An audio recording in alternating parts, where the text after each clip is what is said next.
It was a quiet, still night, and tucked away in the corner of the quarry was Mavis, sleeping peacefully in her shed. She was dreaming contently until suddenly... "Whoa, what was that?" she stammered as her eyes shot open. From outside her shed, she could hear a strange sound, a deep, foreboding rumbling. It almost sounded like something breathing.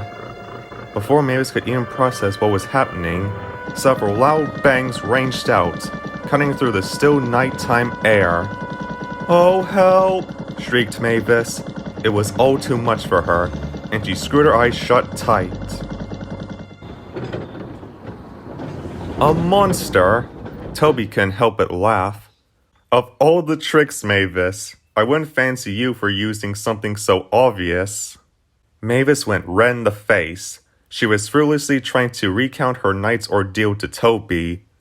"It's not a trick. I really heard something." "All right," smiled Toby. "I believe you.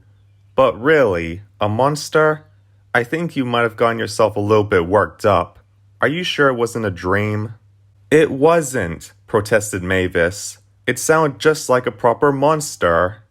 "How do you know it wasn't a Leviathan?" grinned Toby with a wink.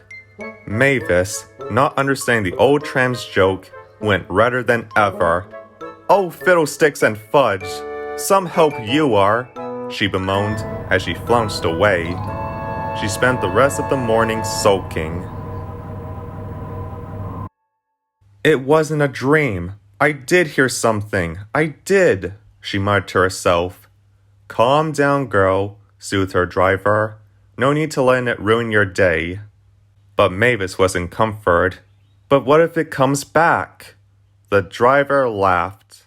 "Well, if it makes you feel any better, I can stay behind a load tonight to keep you company."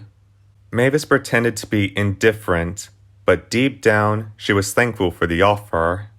"This will prove to old Toby that I'm right," she thought to herself. The rest of the day passed by uneventfully, and by that night, Mavis slipped back into her shed. Her driver closed the shed doors to the empty quarry and grabbed her flashlight from Mavis's cab. "I can stay for half an hour or so, then I must get home." Mavis was about to reply when she suddenly went pale. "Shh," she whispered. "Listen, I can hear it." The driver listened carefully. Sure enough, a deep breathing-like rumble filled the air before punctuated by several loud bangs. "That's it," queried Mavis nervously, but her driver wasn't scared, and she quickly peered out the shed door. She stared for a few moments before she burst out laughing. "Here's your monster," grinned the driver, opening the shed door. There stood a rather worn-out lorry close to the quarry entrance. Mavis was very surprised and a little unsure of the newcomers, but both lorry and its driver were friendly. "We're new to the area, you see. Wound up here last night, too," explained the lorry driver. "Directions aren't a strong point of mine, admittedly." "Sincerest apologies for any disturbance we cause," added the lorry with a cough of its engine. Mavis's driver laughed. "Don't worry, you caused no disturbance, aside from startling my engine." Mavis was too embarrassed to say anything at first, but before long, all parties were chatting away happily. Following that evening, the lorry never returned to the quarry, and Mavis remains undisturbed.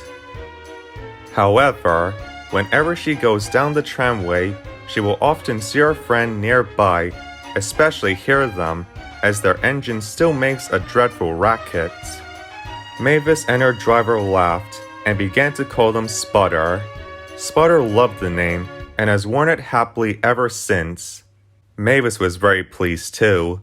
Although, between you and me, now she worries about what Toby might say to her next.